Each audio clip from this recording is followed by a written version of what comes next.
Buenos días. En la clase de hoy vamos a empezar a ver el proceso de difusión en estado sólido. En una primera parte vamos a evaluar ciertos aspectos que definen las leyes que rigen la difusión en estado sólido. Previamente vamos a hacer una pequeña detalles a lo que son transformaciones de fase en dicho estado, en donde ustedes ya conocen esta temática porque la han visto el año pasado en Ciencia de los Materiales. Va a haber un pequeño apéndice que habla sobre transformaciones de fases en estado sólido para que ustedes recuerden algunos fundamentos que tenían, ¿sí? Pero bueno, no es el objeto de estudio en este momento. Lo que sí podemos decir que las transformaciones de fase sólida van a ser de dos tipos, pueden ser con y sin difusión. Los procesos difusivos los vamos a ver ahora en detalle. Si bien ustedes han visto, por ejemplo, la solidificación del metal o las reacciones eutectoides, también han visto procesos no difusivos en donde la transformación de fase es regida por otro fenómeno que no es la difusión, como puede suceder en las transformaciones martensíticas.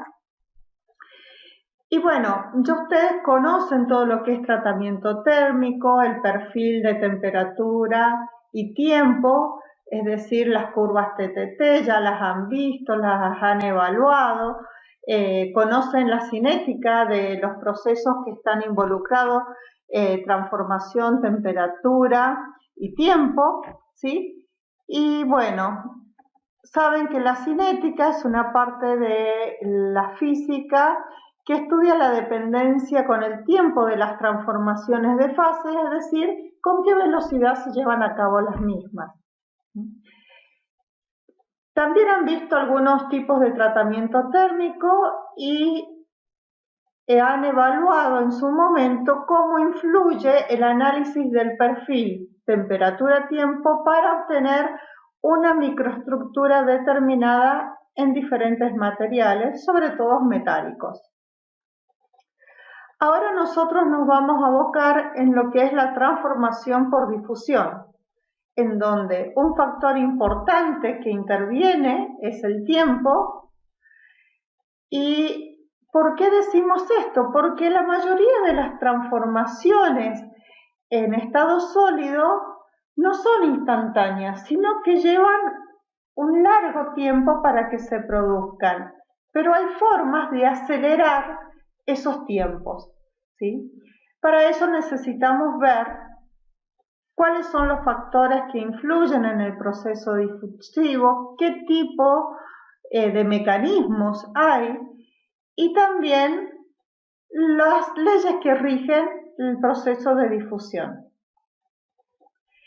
Por lo general, las transformaciones por difusión tienen la característica que su microestructura incluye una etapa de nucleación y crecimiento, lo cual ustedes han visto en las transformaciones de fase y que también estará mencionado en el apunte o en el apéndice que va a quedar. Vamos a empezar con el tema a desarrollar de hoy, que es difusión en estado sólido. En una primera instancia vamos a ver las generalidades de la difusión, después los regímenes de la difusión y por último vamos a ver la primera y segunda ley de Fick.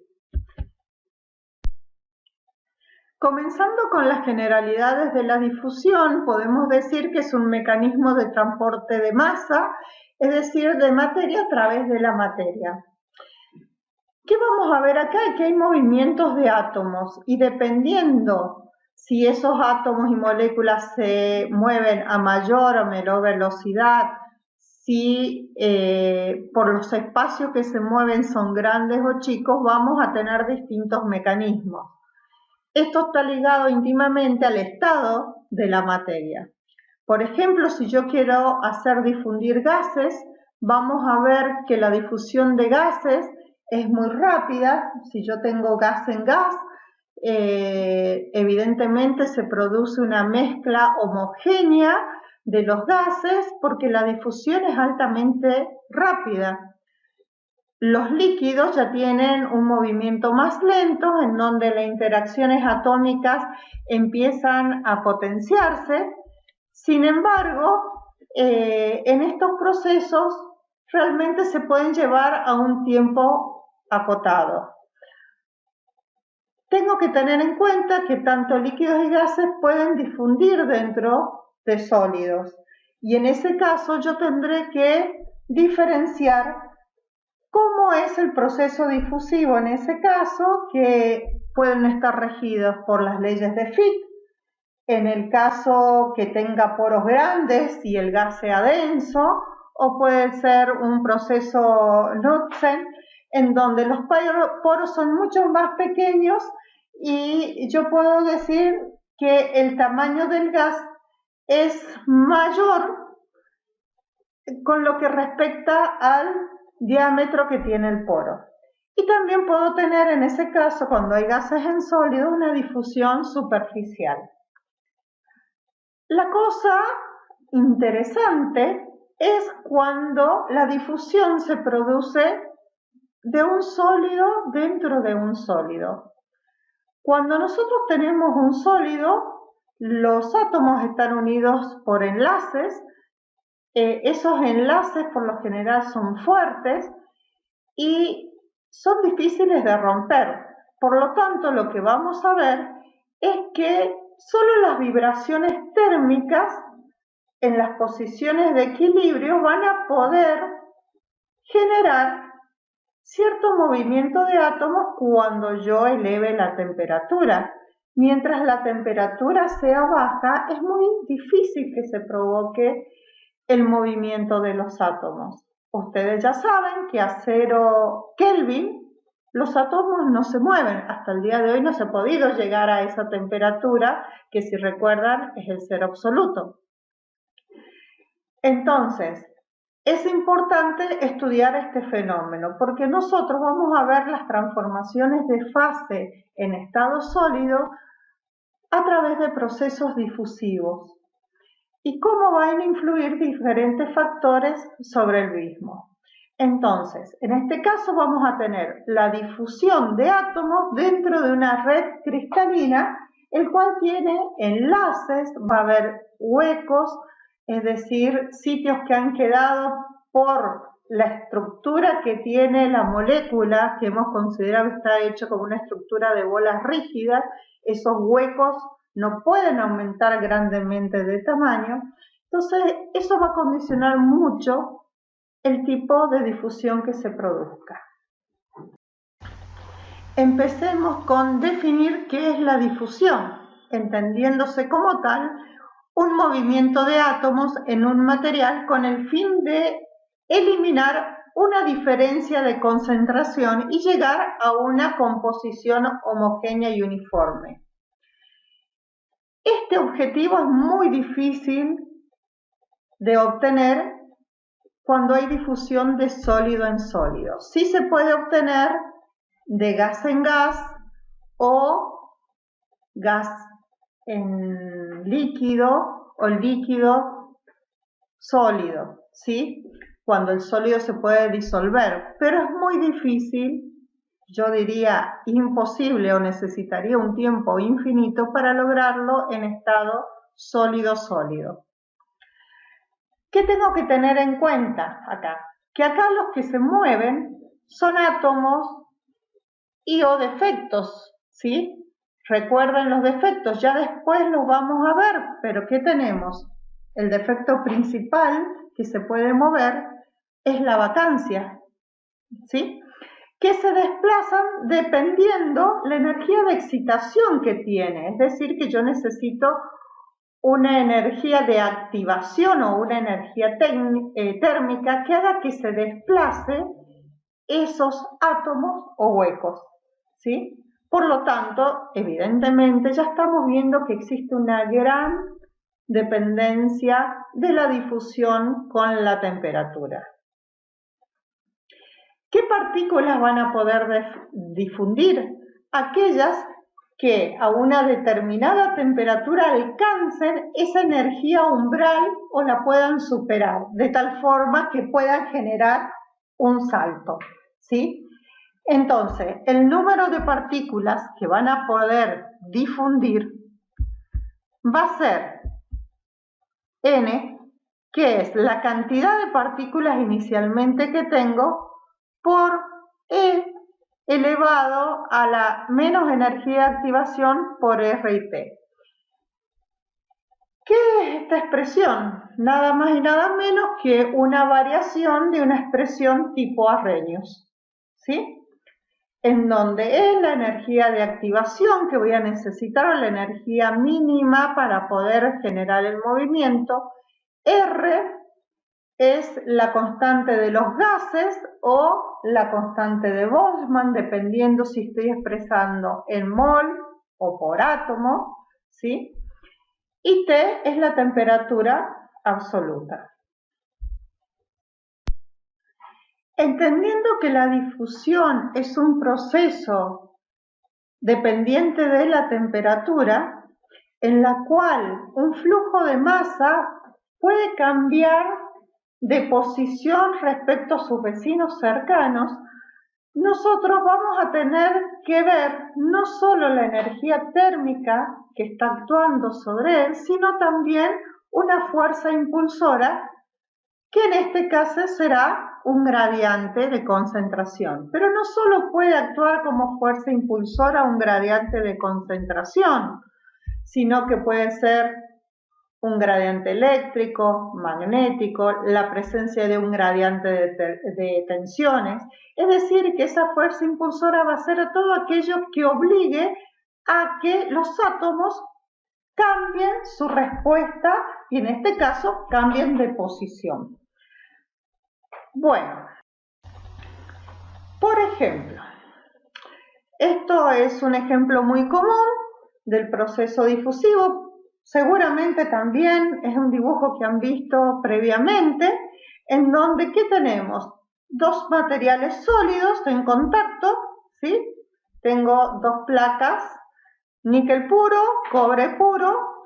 Yo los dejo en contacto un tiempo determinado a bajas temperaturas.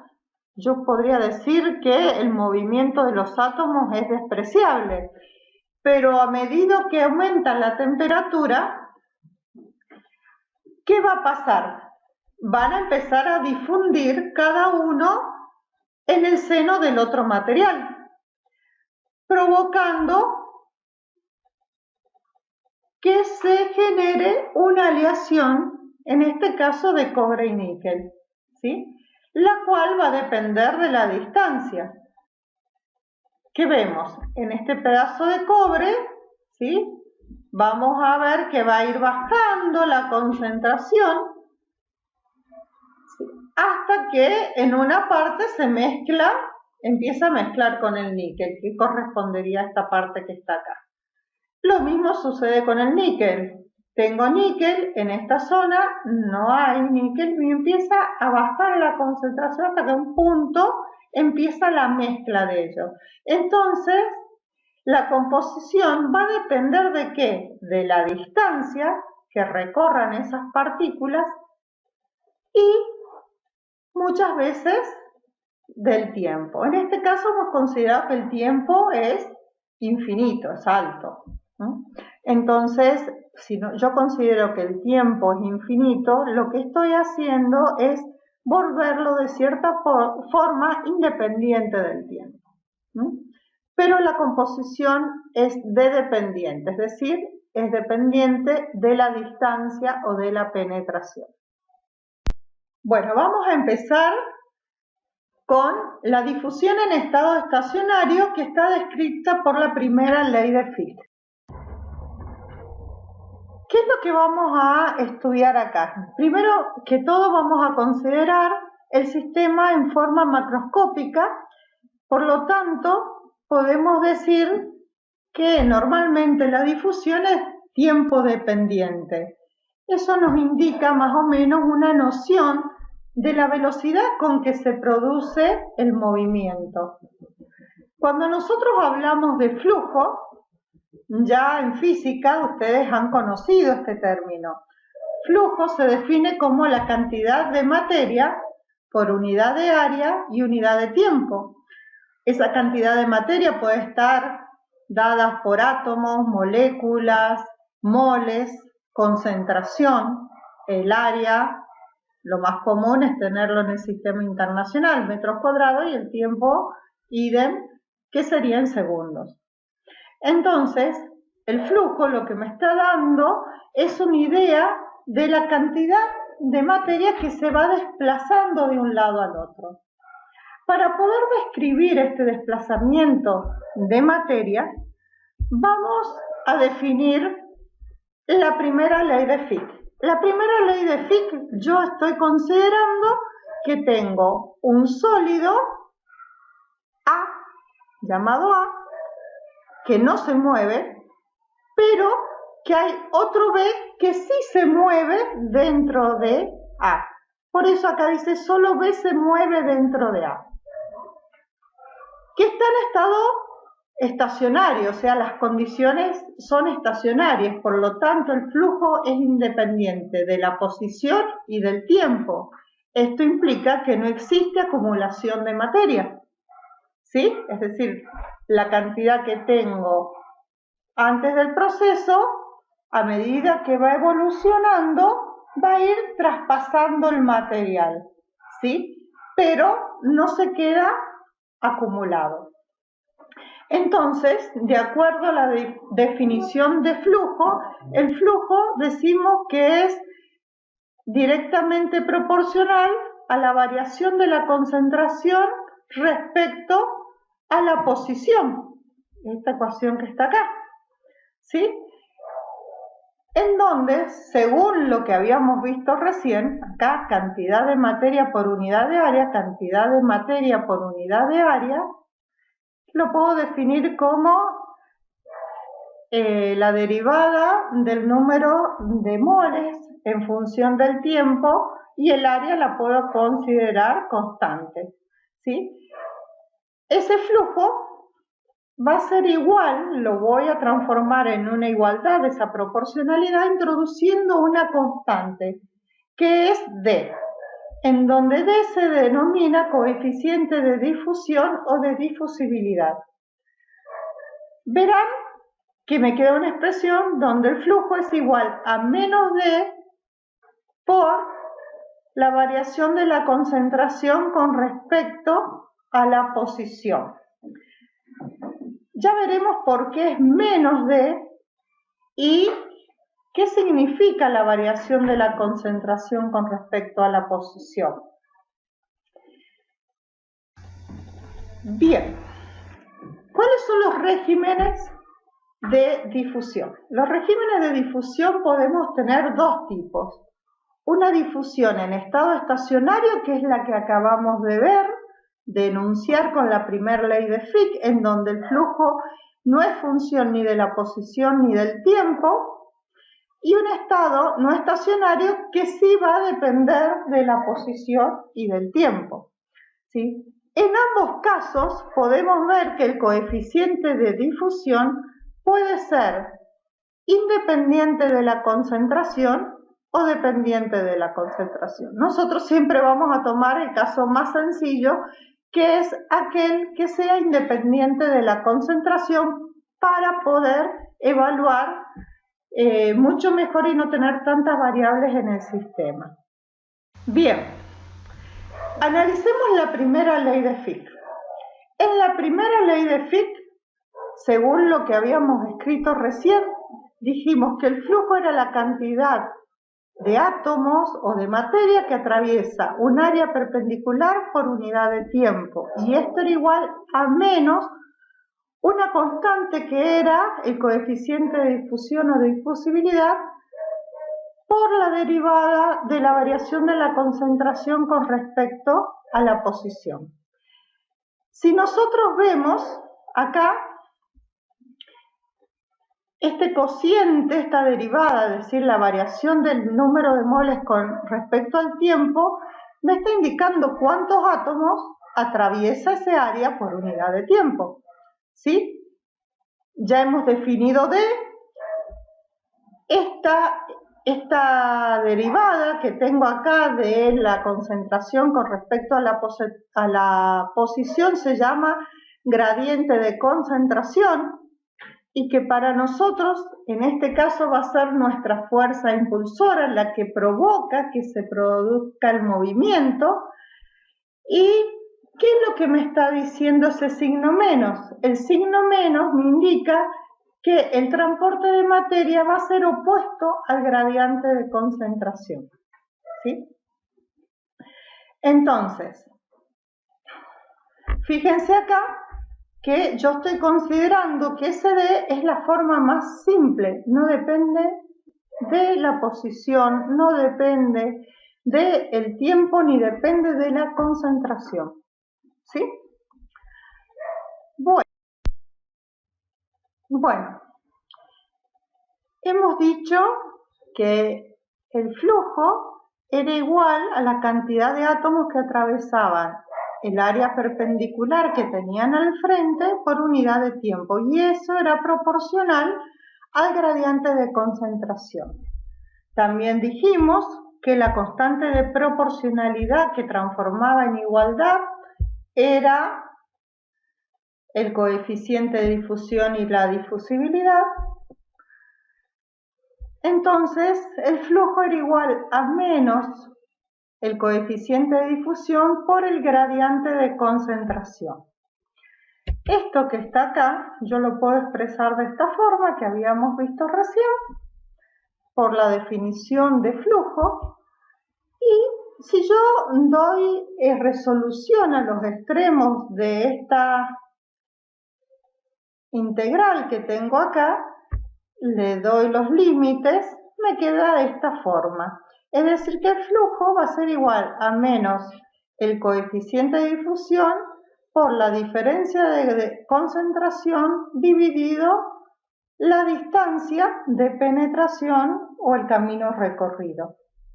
Esto lo puedo ver a través de una gráfica de este tipo de concentración con respecto a posición, en donde yo veo que tengo una concentración inicial acá, ¿sí? Y a medida que se va pasando el tiempo e introduce ese material dentro del otro, yo lo que veo es que tiene una pendiente constante. Esa pendiente constante lo que me está indicando es que no hay acumulación, ¿sí? Y a medida que mayor sea el gradiente, mayor pendiente va a tener. Por lo tanto, voy a necesitar una mayor fuerza impulsora. Tengan en cuenta que la difusión se produce en las tres direcciones. Nosotros acá hemos considerado una sola, pero esto lo tengo que replicar en las tres direcciones, ¿sí? Y es un proceso donde se puede ver en varios materiales sólidos, por ejemplo, o en la difusión de gases, ¿sí? Dentro de sólidos por diferencia de presión.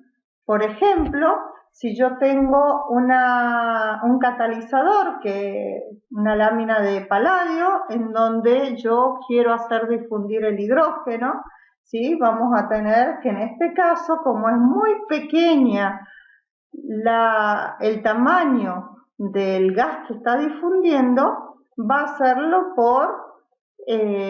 siguiendo la primera ley de Fick, ¿sí? Fíjense que estoy hablando un gas en un sólido y el gas de pequeño tamaño, ¿sí? Si yo ya tengo carbono, tengo que evaluar, porque normalmente no sucede esto, no se produce esta variación constante de la concentración cuando voy penetrando el otro material.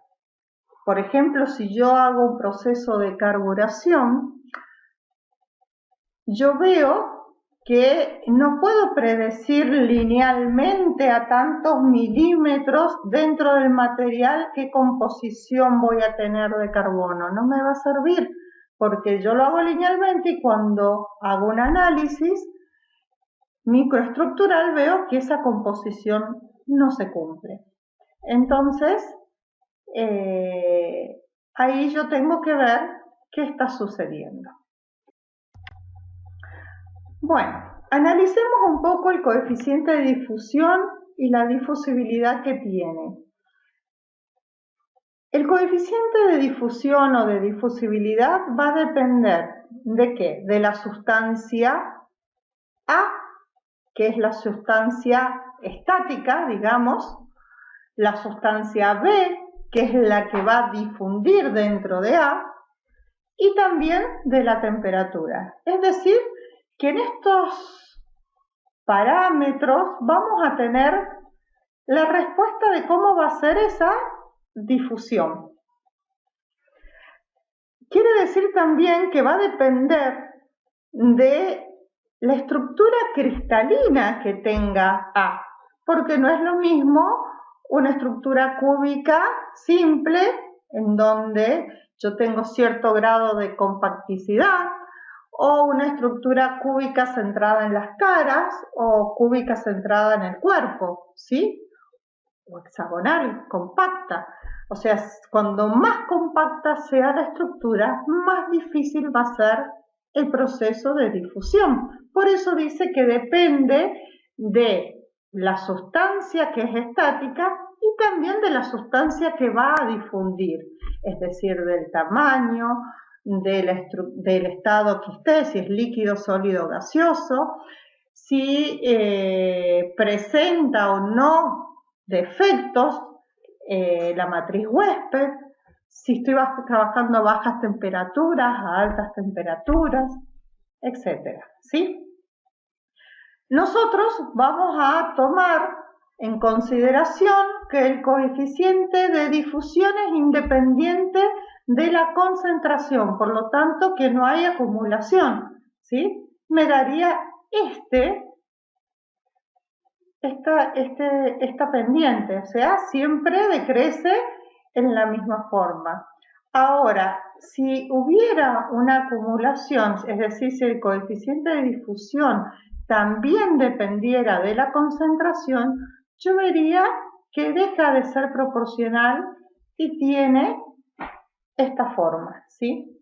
Acuérdense que dimensionalmente el coeficiente de difusión va a tener unidades de metro cuadrado sobre segundo en el sistema internacional.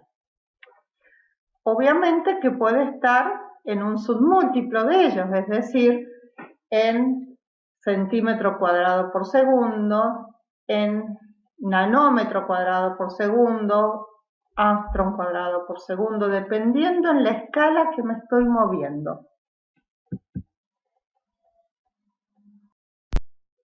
A continuación vamos a ver la segunda ley de Fick, es decir, vamos a estudiar el proceso de difusión en estado no estacionario.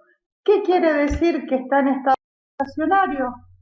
Que existe una acumulación de sustancias desde los dos bordes que estoy considerando de referencias, mis límites, ¿sí? Es decir, que desde este punto de referencia hasta este punto, yo voy a ver que hay una variación de concentración en donde se ha ido acumulando el material. Y esto lo puedo evaluar a través de esta ley de Fick. Entonces, si nosotros recordamos la diapositiva anterior que decíamos que el coeficiente de difusión tenía una dependencia de la concentración y hacía una panza, es lo mismo que estoy viendo acá. Considero, por ejemplo, una sustancia, ¿sí? Según la primera ley, me dice que atraviesa la cara la superficie perpendicular 1, ¿sí? Tengo un flujo 1, y que cuando llega a la cara 2 voy a tener este valor. Si yo veo el flujo de partículas, tiene este gradiente, ¿sí? Que es directamente proporcional. Ahora, ¿qué puede pasar acá? Puede ser que esta proporcionalidad no se cumpla y vemos que aparece lo que se conoce acumulación. Es decir, que el flujo en X menos el flujo en X más delta X, es decir, delta X es el espesor que ha atravesado, me va a decir cuánto material se ha, como digamos, perdido ahí, se ha quedado estancado ahí. Esto que está acá, yo lo puedo expresar de esta manera, ¿sí? ¿Se entiende? En donde yo tengo el flujo en X más el diferencial de flujo por delta X. Bien. ¿Cómo resuelvo esto de la acumulación? Porque es una ecuación bastante compleja, ¿sí? Yo obtengo mi segunda ley de Fick. Mi segunda ley de Fick en la resolución me dice que la variación de la concentración en función del tiempo, que es el flujo, va a ser igual a D por la derivada segunda de la concentración con respecto a 2 veces la posición, ¿sí? Entonces, ¿qué es lo que veo acá? Veo que puedo tener dos situaciones, una curvatura positiva o una curvatura negativa, ¿sí? ¿Qué vemos acá? Que a medida que aumenta el tiempo, la concentración, ¿sí?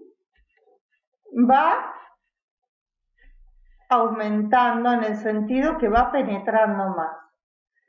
En este caso, ¿yo qué voy a tener? En la curvatura negativa voy a tener que la concentración decrece a medida que aumenta el tiempo, ¿sí? ¿Se entiende? Fíjense que estamos hablando concentración de la sustancia que está difundiendo, ¿no? Entonces, más allá de los dos casos que tengo, que lo normal es que baje la concentración con respecto al tiempo, vamos a evaluar. Habíamos dicho que la difusión no estacionaria estaba regida por la segunda ley de Fick y que este tipo de difusión estaba presente en la mayoría de la difusión de materiales, sobre todo sólido-sólido e incluso en algunos gases que difunden dentro de un sólido. Hemos dicho que la concentración de soluto, en este caso, al ser no estacionaria, va a cambiar a lo largo de la posición y del tiempo, por lo tanto, ese gradiente de concentración va a ir evolucionando. Y si yo analizo la curva que tengo aquí en pantalla, podemos ver que el material, por ejemplo, puede tener una concentración inicial a un tiempo T0, ¿sí? A lo largo de todo el material, es decir, en todo el espesor tiene esa concentración inicial. Por ejemplo, un acero que tenga cierta cantidad de carbono, ¿sí? Ya inicialmente. Cuando yo hago la evolución en el tiempo y quiero ver cuánto penetra de este material, en el caso del ejemplo que estamos viendo de carbono, vamos a ver que a un tiempo T1 llega y difunde esta cantidad. Y después, A medida que va introduciéndose, uno va examinando el interior de la probeta, vamos a ver que la composición es idéntica a la que tenía inicialmente. Si aumento más el tiempo, vamos a ver que puedo cambiar un poco más la composición hacia adentro. Lo mismo si va incrementando un tiempo mayor. ¿Qué es lo que estoy viendo aquí? Que a medida que pasa el tiempo yo puedo variar la composición en la profundidad del material, y esto va a depender si el flujo depende del tiempo o de la posición. Cuando es dependiente del tiempo y la posición, dijimos que el estado era no estacionario y que se regía por esta ecuación, que es la segunda ley de Fick, ¿sí? Es decir, que la variación de la concentración en función del tiempo va a ser igual al coeficiente de difusibilidad por la derivada segunda 2 veces de la concentración respecto a la posición. Ahora, ¿qué estoy considerando acá? Estoy considerando que el coeficiente de difusión es independiente a la composición. Es decir, que solo va a depender de un factor que ya hemos mencionado anteriormente, que es la...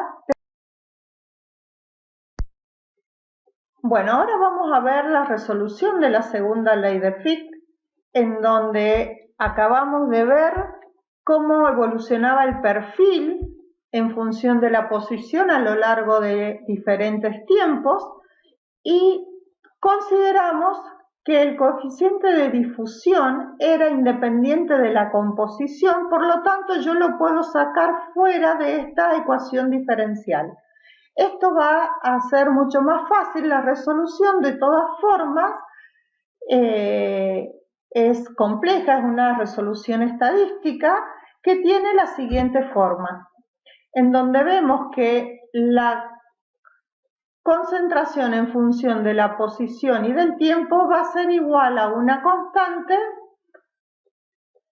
más o menos, en este caso, una función estadística, en donde esa función estadística está involucrada la penetración, es decir, la distancia que puede migrar la sustancia en ese tiempo, y con ese coeficiente de difusión. Bien, para poder resolver esta ecuación,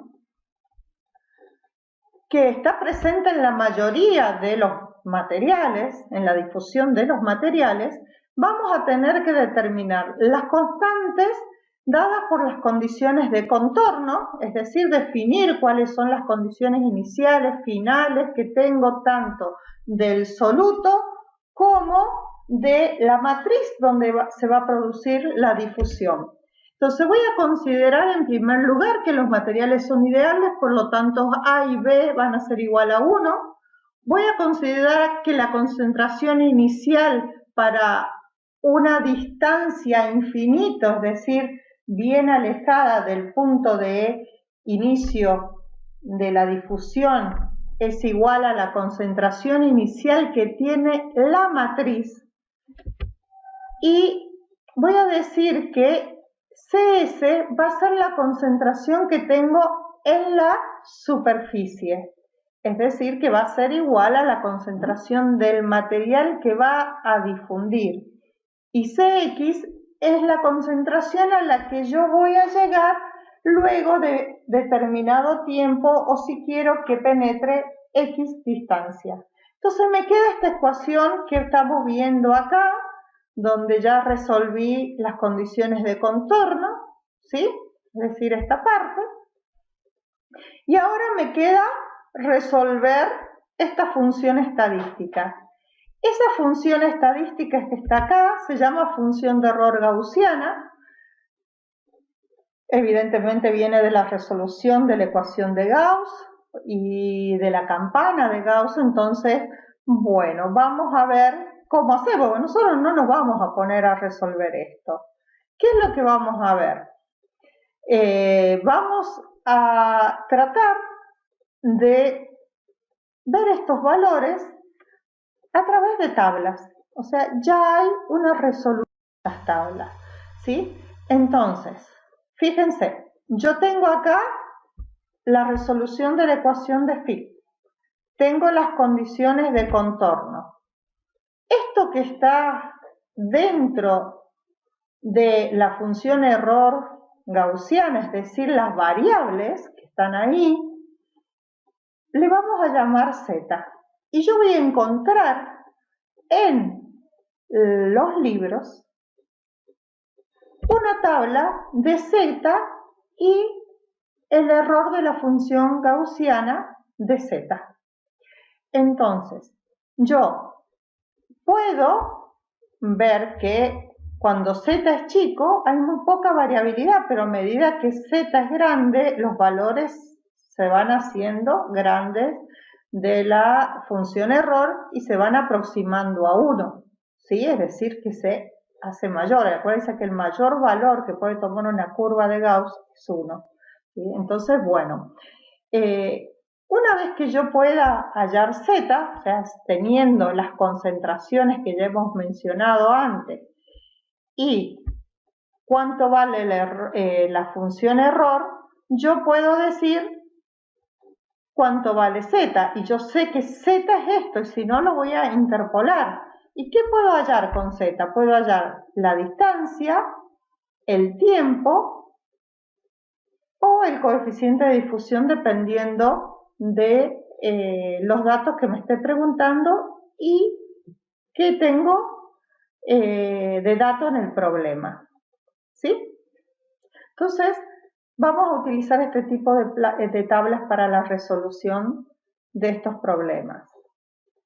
Un caso típico es, por ejemplo, la carburación de un metal, ¿sí? O la nitruración. ¿Por qué es distinto al hidrógeno que difundía en el platino, por ejemplo? Porque el hidrógeno tiene un peso molecular muy chico, entonces muy chiquitito y se puede escabullir por todos los sitios vacíos que tiene la red. En cambio, ya el carbono es un poco más grande y ni hablemos del nitrógeno. El nitrógeno no puede salir de un hueco octaédrico fácilmente, menos de uno tetraédrico, se imaginan. Entonces no puede difundir fácilmente. Entonces, ¿qué va haciendo? Se van amontonando en ciertas partes del material. Por eso la composición no es homogénea. Aquí las hemos escrito a lo que estamos hablando sobre las aplicaciones de endurecimiento superficial de aceros, ¿sí? O también puede seguir este tipo de régimen no estacionario la carburación por empaquetamiento, es decir, cuando yo coloco en polvo de carbón la pieza y hago el endurecimiento superficial de esta forma. O también incluso la carburación gaseosa se sigue este régimen, por lo que yo les expliqué hace un rato sobre el tamaño y el radio atómico que tiene el carbono. Bien, bueno, con esto vamos a dar finalizada la primera parte del tema de difusión. En la próxima presentación vamos a seguir con los factores que influyen en la difusión y los mecanismos de difusión que hay. Mientras tanto, tómense un café, descansen un rato y nos vemos en la próxima presentación. En esta parte vamos a seguir con difusión en sólidos, donde trataremos de entender por qué se produce la difusión de los átomos a través de saltos atómicos y ver los factores que influyen en el proceso difusivo. Comenzando con esto, podemos tener en cuenta que existen dos tipos de análisis para realizar en la difusión. Uno al estado macro, que es lo que yo puedo ver y observar luego del proceso, y otro que es al estado microestructural, en donde yo lo que estudio es qué está pasando o por qué se produce ese movimiento atómico. En estos factores, en estos dos análisis intervienen diferentes factores como es la estructura cristalina, las fases que puede presentar el sistema, y es un proceso que puede existir, o mejor dicho, existe tanto en metales como en no metales. Y tiene una gran dependencia de la naturaleza del material. Vamos a ver que va a depender qué estructura cristalina tiene, los tamaños de huecos, la fase, si hay transformación o no de fases. Ustedes saben que el hierro puede pasar de FCC a BCC, dependiendo la temperatura en la cual se produce el proceso. Eso es en los metales, pero en los cerámicos sucede algo similar e incluso más complejo, porque en los cerámicos vemos que tengo más agrupación de átomos, ya que son óxidos en muchos casos complejos. El proceso difusivo en los materiales sólidos no se puede observar como tal, como lo veo en un gas o como lo veo de un sólido en un líquido o entre dos líquidos, ¿sí? Sino que lo que se hace es todo un estudio estadístico donde el movimiento de los átomos se realiza a través de saltos en determinados tiempos, es decir, saltos periódicos de un lado al otro de la red, en donde nosotros vamos a analizar en una dirección, pero sabemos que se van a poder desplazar en los tres ejes sobre las dos direcciones, es decir, en 6 direcciones diferentes. Uno de los métodos que se utiliza para explicar el proceso de difusión de átomos a través de saltos se llama caminata al azar. Que lo que hace este método es explicar el coeficiente de difusión macroscópico y la frecuencia de saltos que existe, por lo tanto va a estar muy relacionada con la distancia de difusión de los átomos. Ese coeficiente de difusión o de macroscópicos en realidad es lo que yo puedo observar, pero trato de hacer una explicación a nivel atómico de ese comportamiento. Era lo que habíamos visto acá, ¿sí? Esa era la probabilidad que tenía un átomo de cambiar de posición en ese periodo. Volvamos acá. Yo aquí de la posición 1 a la 2 va a ser un sexto, porque es una de las posiciones. Un sexto por N1 por la frecuencia de salto por delta T. Cuando yo voy en sentido opuesto va a ser un sexto de N2 porque atraviesa la superficie 2 por la frecuencia de salto por diferencial T. Ahora, el flujo que está acá, por definición, ya sabemos que para una de las direcciones va a ser un sexto de ¿qué? De la frecuencia de salto por N.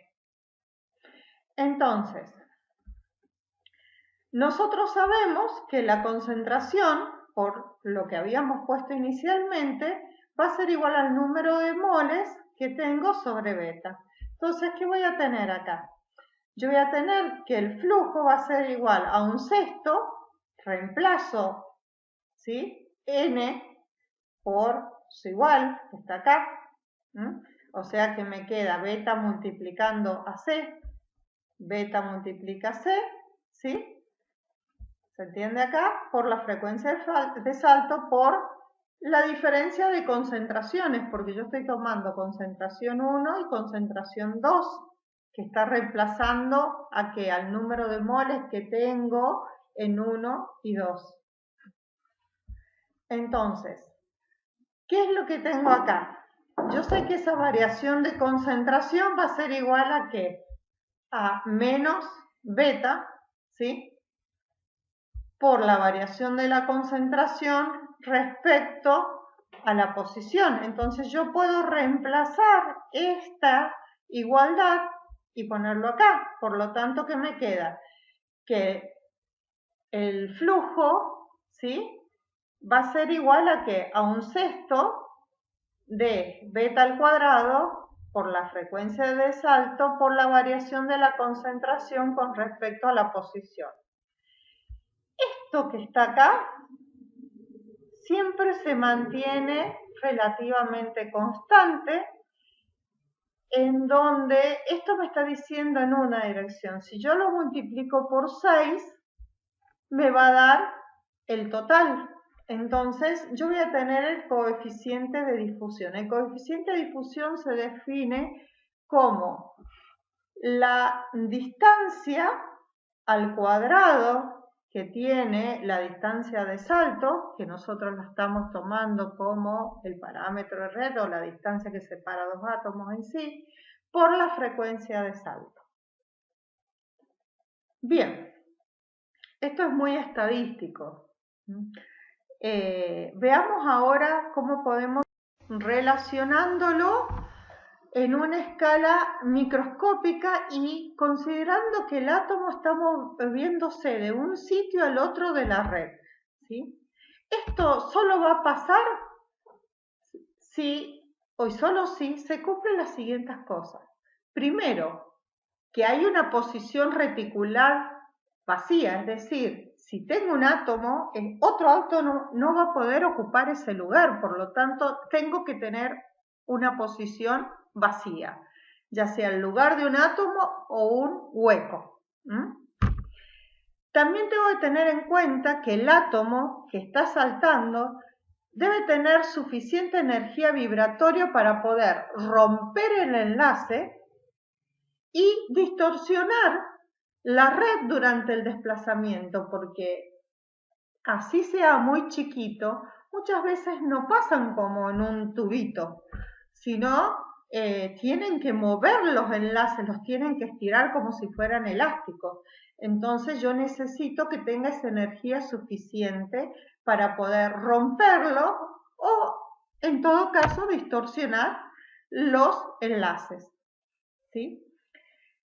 ¿Qué vamos a ver acá? En función a estas dos cosas vamos a ver que existen dos tipos de difusión. Uno que se llama autodifusión y otra que es la interdifusión. Cuando hablamos de autodifusión son los átomos de la misma especie que se están moviendo en el material. Por ejemplo, yo tengo un pedazo de cobre y lo tengo caliente. ¿Y qué lo estoy calentando? ¿Qué hace? El cobre se va moviendo, va cambiando de posición, pero toma la posición de otro átomo de cobre, ¿sí? Tengo que cumplir eso de que haya una posición vacía, de que de alguna forma puede quedar un lugar vacante para que el átomo se mueva. En cambio, en la interdifusión es cuando hay material de otra especie que está difundiendo dentro de el mismo. Por ejemplo, cuando tengo carbono que está difundiendo sobre el hierro, cuando estoy haciendo una aleación del níquel-cobre, ¿sí? En eso yo necesito ahí tener en cuenta el proceso de interdifusión. Hay muchos ejemplos que podemos ver también, pero bueno, es para que se vayan ubicando. Bueno, una vez que hemos visto los tipos de difusión que existen, vamos a ver los mecanismos. Estos mecanismos pueden ser dos. Uno de ellos, como dice acá, es el intersticial, es decir, que se queda en los huecos, en los intersticios, los huecos octaédricos y tetraédricos que tiene la estructura cristalina propia de cada material. Y también tenemos un mecanismo de difusión sustitucional, es decir, que un átomo sustituye al otro, toma el lugar de otro átomo, ¿sí? Entonces, recién dijimos que necesitábamos la energía suficiente para poder sobrepasar cierta cantidad de energía y poder distorsionar la red o romper enlaces. ¿Dónde veo esa energía reflejada? La veo reflejada en lo que es una energía de activación, una energía que va a ser dependiente de la temperatura. Es de ahí que surge que existe una relación íntimamente estrecha entre el coeficiente de difusión y la temperatura. Por lo tanto, los procesos difusivos son térmicamente activados, ¿sí? Esa energía de activación la voy a ver en una ecuación tipo Arrhenius del coeficiente de difusión, ¿sí? En donde yo tengo que el coeficiente de difusión a esa temperatura en cuestión va a ser igual al coeficiente de difusión a una temperatura de referencia o coeficiente de difusividad por E elevado al menos la energía de activación sobre K por T, donde K en esta expresión puede ser la constante de Boltzmann cuando yo hablo de átomos y la constante de los gases cuando yo hablo de moles. T tiene que estar en Kelvin, es la temperatura. Veamos ahora el mecanismo de difusión intersticial. Cuando hablamos de este tipo de mecanismo, estamos hablando que tenemos átomos muy chiquitos que pueden ir pasando por los huecos de la matriz huésped. Entonces, ¿qué vamos a ver? Que yo tengo un átomo que está en una posición y que va a cambiar acá, a la posición 2. ¿Y qué va a hacer? Va a hacer que se estiren estos enlaces para él poder pasar, pero es muy poco lo que tengo que hacer, poca energía la que voy a involucrar en este movimiento, ¿sí? Esa energía necesaria va a estar dado por este delta H, que es el K o la energía de activación que tenemos, ¿sí? La energía de activación o el Q que aparecía recién. Este delta HM es una entalpía de movimiento, es para poder moverse el átomo. Yo para pasar de una zona a la otra, yo tengo que cruzar ese umbral. Yo ya sé que por definición, al cero absoluto, no existe vibración atómica. Es decir, que yo necesito aumentar la temperatura para que empiece a vibrar los enlaces atómicos. Entonces, la energía necesaria para sobrepasar esa barrera energética para que los átomos se desplacen se llama entalpía de movimiento, que es el delta HM que vimos recién. También voy a tener en cuenta acá la frecuencia de vibraciones, que no es lo mismo de la frecuencia de salto.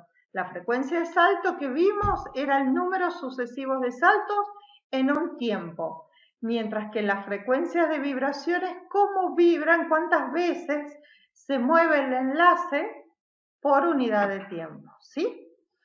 Entonces, ¿qué tenemos acá? Que las frecuencias de las vibraciones atómicas va a ser igual a la frecuencia de salto por E a una ecuación muy parecida a la de Arrhenius, en donde es delta HM reemplaza el Q que vimos recién, ¿sí?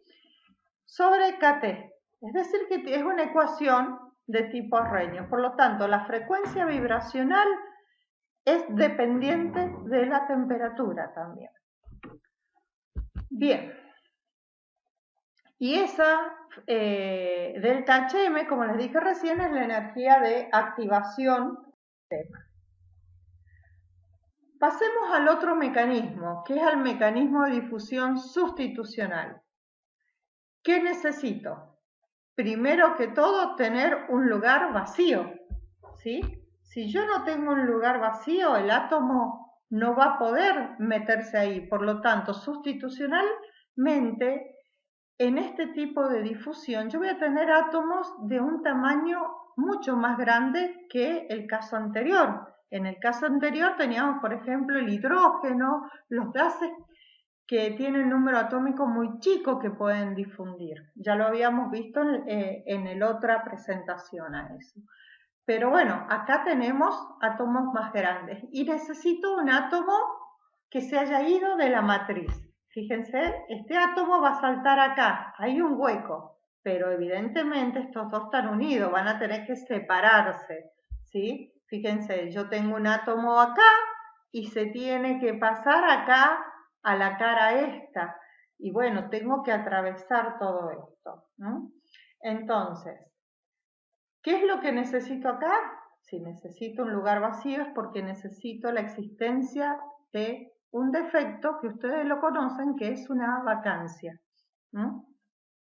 Entonces, yo voy a tener un doble movimiento. Por un lado, el movimiento del átomo que se desplaza de un sitio a otro que está vacío, y por otro lado, el movimiento de la vacancia, porque la vacancia se va moviendo. Fíjense, acá el átomo se pasa para acá, pero la vacancia se corrió al lugar donde estaba el átomo. Entonces hay una doble difusión. Bueno, sin entrar en muchos detalles matemáticos, yo quiero que observen acá. Acá tenemos un cubo, lo mismo que estuvimos analizando para explicar la caminata al azar. Fíjense que el parámetro de red lo hemos indicado con beta.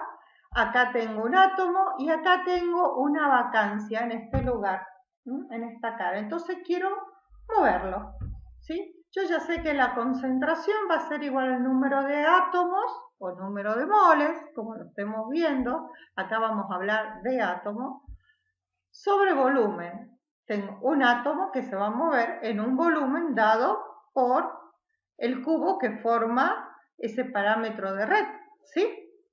Por lo tanto, la variación de la concentración con respecto a la posición va a ser igual a la concentración que yo tengo sobre la distancia beta, es decir, que me queda menos 1 sobre beta a la cuarta. Por lo tanto, el flujo va a ser igual al número de átomos que atraviesa un área por unidad de tiempo. Esto ya lo hemos definido antes. Y si yo reemplazo, me queda esta expresión que tengo acá. Es decir, que va a ser igual a la frecuencia de salto sobre beta al cuadrado, que sería el área. Bien, vamos a la ecuación de difusión. ¿Qué sabíamos? Que el flujo era igual a D por el gradiente de concentración que teníamos, ¿sí?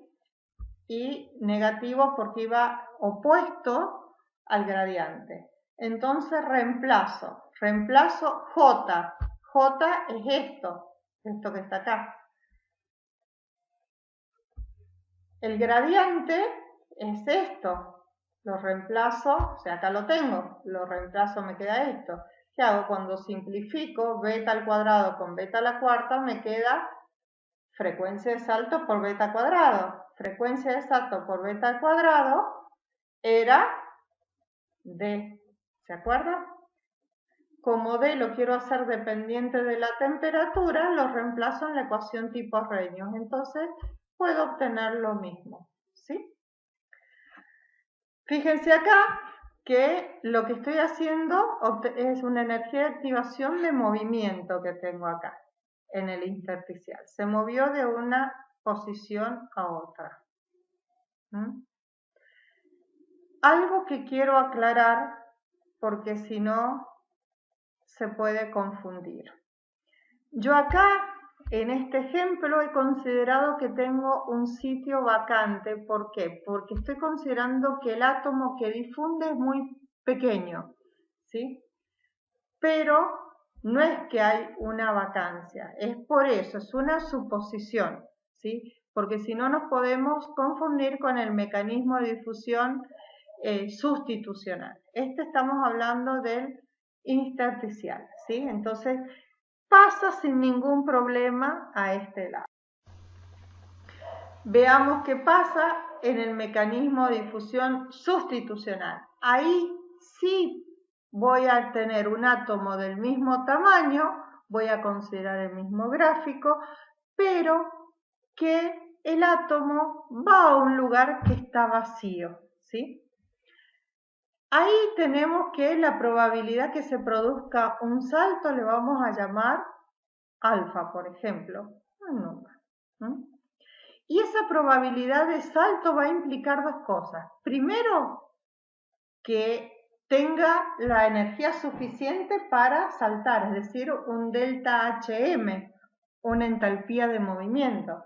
Pero también necesito que haya un sitio vacante, es decir, un sitio de formación de vacancias. Por lo tanto, ¿qué es lo que voy a tener en cuenta acá?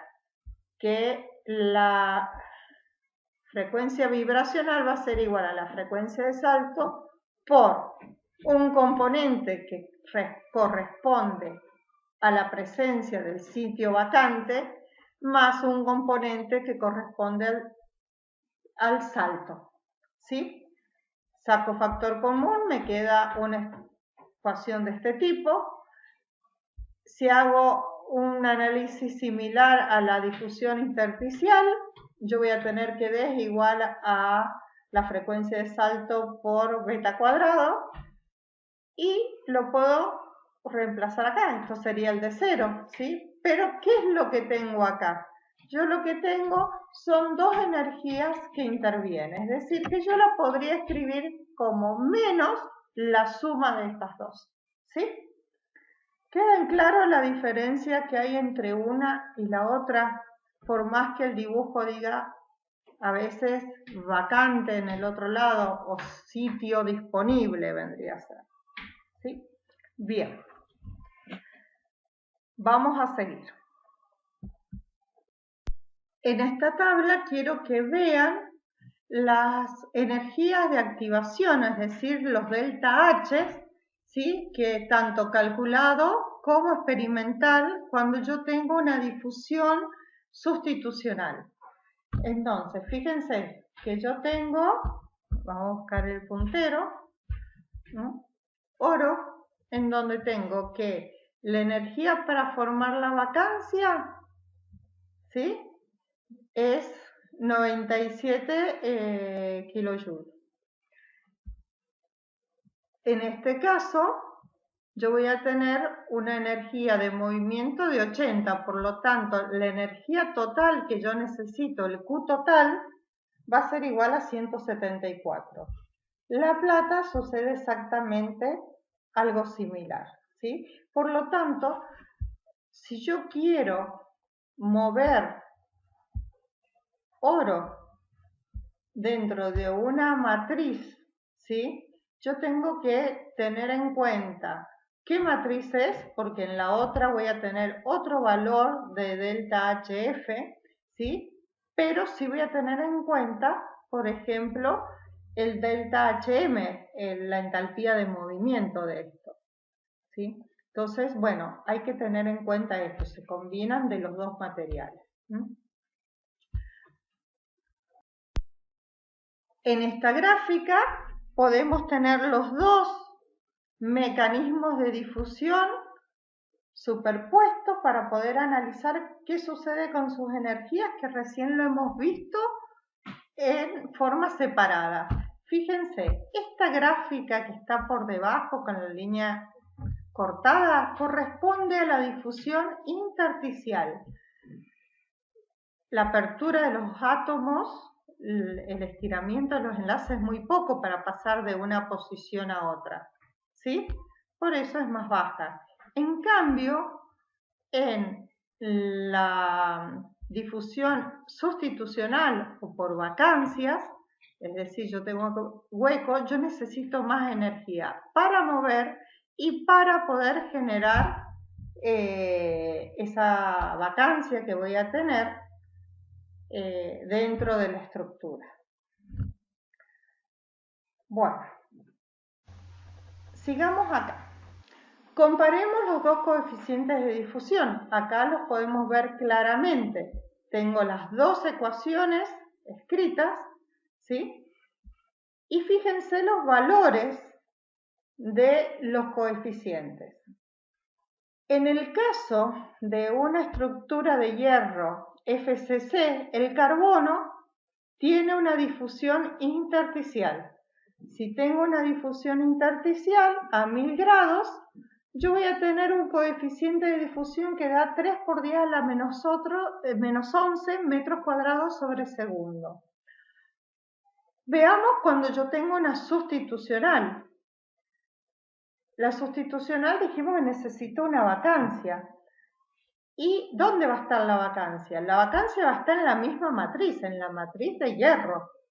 Sin embargo, el níquel es mucho más grande que el carbono, por lo tanto, no puede ir por intersticios. Necesita sí o sí que exista una vacancia para poder moverse. Y si yo analizo el valor del coeficiente de difusión, que tiene un orden del 10 a la menos 16, es mucho más chico que el coeficiente de difusión del carbono en la misma matriz a la misma temperatura. Y esto se debe ¿a qué? A que yo necesito mayor cantidad de energía involucrada para mover un átomo grande y generar una vacancia dentro de una matriz. Por lo tanto, siempre voy a ver que la energía de activación sustitucional va a ser mucho mayor que la energía de activación en la difusión intersticial.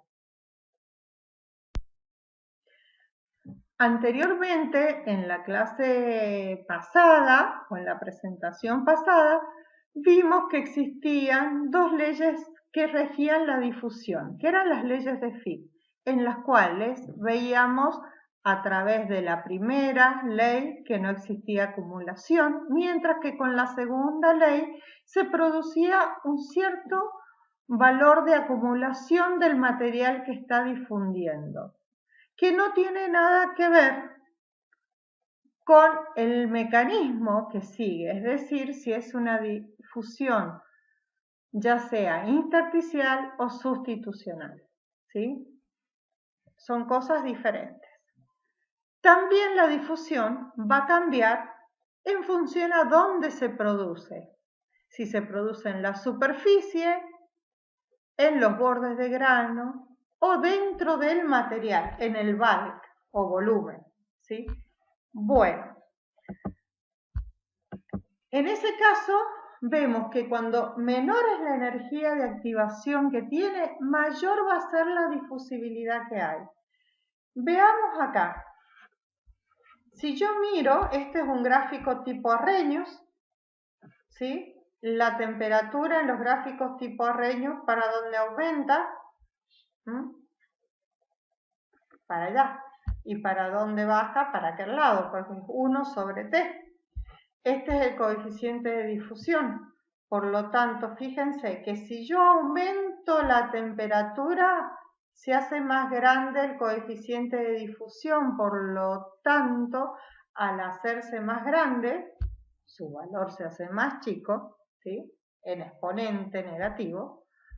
¿Qué va a pasar? Va a ser más fácil la difusión, ¿sí? Si yo comparo a la misma temperatura los tres estados, es decir, en el bulk, en el borde de grano y en la superficie, es mucho más rápido la difusión superficial, después sigue la de borde de grano y por último la de volumen, ¿sí?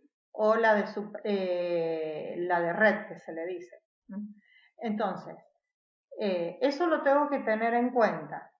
Otra cosa también a tener en cuenta, hemos hablado de vacancias, pero también podemos tener líneas de dislocaciones. Entonces, por las líneas de dislocación, vamos a ver que la difusión es rapidísima. Es por camino que ofrece menor resistencia, por lo tanto se produce en esas zonas una difusión que se conoce como tubular. Perdón, altas temperaturas.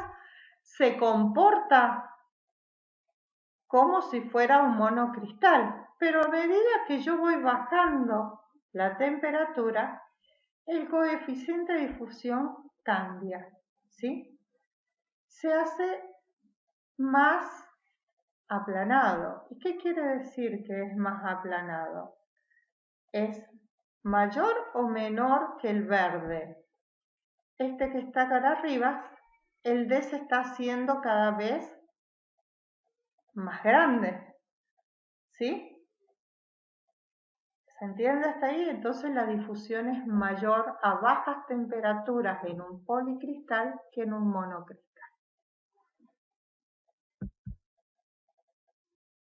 ante todo lo que hemos hablado, vamos a ver los factores que influyen en la difusión, es decir, los vamos a agrupar a todo lo que hemos dicho. Entonces, tengo que tener en cuenta que el coeficiente de difusión, la magnitud que tiene, es decir, no es lo mismo decir 10 a la menos 10 o 10 a la menos 16. 10 a la menos 16 es más bajo que 10 a la menos 10, por lo tanto va a ser más lenta la difusión. Entonces, el coeficiente de difusión es un indicativo de la velocidad de la difusión atómica, que es mucho, mucho más lenta que lo que sucede en los otros dos estados de la materia. Y este mecanismo va a depender ¿de qué cosa? Primero, del mecanismo que se lleva a cabo, es decir, si es intersticial o sustitucional. El tipo de red o matriz anfitrión, es decir, la estructura cristalina que tiene, la presencia de defectos y el tipo de defecto. No es lo mismo una vacancia o una dislocación. La dislocación va a ser mucho más fácil porque dijimos recién que teníamos una difusión tubular. El tipo de soluto y la concentración, es decir, qué tipo de material va a difundir, su tamaño, la cantidad, etc. Y sobre todo, la temperatura. Entonces, veamos rápidamente cómo se va a influir cada uno de estos factores en el proceso. Bien, vemos esta tabla que tengo acá. Está el coeficiente de difusión, ¿sí? Lo que me está mostrando acá es el D a una temperatura estándar, ¿sí? Por eso es D sub 0, difusibilidad. ¿Qué tengo? El aluminio en una red de óxido de aluminio tiene este coeficiente de difusión, 10 a la menos 3. El oxígeno, fíjense, vamos a buscar otro. El magnesio en óxido de magnesio, 10 a la menos 6. El oxígeno en el óxido de magnesio, 10 a la menos 9. Fíjense que es más lento la difusión del oxígeno en el óxido de magnesio que el magnesio en su óxido. ¿Qué quiere decir esto? Que lo que yo tengo acá es que analizar el tamaño del átomo o del el átomo que va a difundir, ¿sí? Es importante eso. Acá tenemos distintas matrices y para una misma matriz distintos solutos o átomos que van a difundir. Por lo tanto, cambia la difusión. A medida que aumenta el tamaño del átomo, vamos a ver que la difusión se hace más lenta. Y lo veo en un valor de coeficiente de difusibilidad mucho más chico. Acá están las energías de activación que necesito en dos unidades diferentes. Acá hay otra tabla, que esto lo podemos ver, y yo quiero que lo observen, sobre todo para el hierro. Yo estoy haciendo la carburación. Tengo hierro FCC, hierro BCC, carbón, el mismo soluto. Fíjense que en la FCC es más chico el coeficiente de difusión que en la BCC, ¿sí? Por lo tanto, va a ser más lento. ¿Y a qué se debe esto? Por el amontonamiento de átomos que hay, la cantidad de átomos que tiene una estructura FCC en comparación a la BCC. Y lo mismo puedo ver en matriz de hierro con otros materiales. A medida que aumenta el tamaño, cada vez se hace más chico el coeficiente de difusión, ¿sí? Para una matriz cerrada como es la FCC. Eso lo puedo analizar. El otro factor que dijimos que era altamente influyente era la temperatura. Nosotros sabemos que a medida que aumenta la temperatura, aumenta, ¿qué cosa? La difusión. ¿Por qué? Porque baja el coeficiente de difusibilidad, ¿sí? Entonces, esto se debe a que al aumentar la temperatura aumenta la energía térmica que tienen los átomos, tengo mayor energía vibracional, entonces hay mayor probabilidad de movimiento, la difusión se activa, bajando su coeficiente de difusión, que yo lo puedo ver a través de la ecuación de Arrhenius que tenemos acá, ¿sí? Esto ténganlo en cuenta. Y esto es muy importante porque es la gran influenciadora en el proceso difusivo. Quiero que observen la gráfica que tenemos a la derecha. En la gráfica yo tengo representados los coeficientes de difusión en función de la temperatura. La temperatura crece para allá, ¿sí? ¿Qué me está diciendo? Por ejemplo, que el carbono en grafito es carbono también, pero que tiene un tipo de hibridación especial, que es laminar, ¿sí?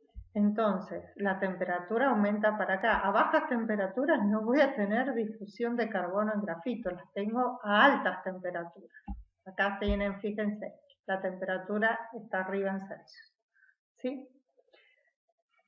Esto está en escala logarítmica para poder hacerlo lineal.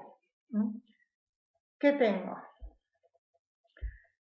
Quiero que observen acá la estructura del hierro y los distintos solutos. En el caso del hidrógeno, que es un átomo chico en una matriz de hierro, si yo veo tanto a altas temperaturas como a más bajas, las pendientes son similares. ¿Qué indica esto? Que lo que está gobernando es el mismo mecanismo. Lo que sabemos que al ser un átomo pequeño, el mecanismo, lo más seguro que sea, es intersticial, ¿sí? Pero veamos qué pasa con un átomo más grande, cuando el soluto es, por ejemplo, el carbono, como tenemos acá, en una matriz de hierro con distinta estructura. Veo primero que las pendientes cambian, no son similares como sucedían al revés. Por lo tanto, ese cambio de pendiente me indica que hay cambio de mecanismo, ¿sí? Este mecanismo me indica que es, por lo general, intersticial, y cuando aumenta la pendiente, me está indicando que la difusividad necesita mayor energía de activación, es decir, que la difusión va a ser más difícil. Por lo tanto, en esta zona lo que está haciendo es una difusión sustitucional. En estas, fíjense que las pendientes son grandísimas. Sí, es lógico, los átomos son grandes. Hierro es un átomo grande, por lo tanto tiene que hacerlo sustitucionalmente. Con la diapositiva anterior vamos a dar por finalizada la explicación de difusión. Va a quedar una actividad que van a tener que realizar ustedes, aparte del práctico, que aquellos que no empezaron, que la empiecen a resolver, después que comparen los resultados con la resolución, más que el número, el mecanismo de resolución es importante. Y bueno, cualquier consulta los espero en el foro.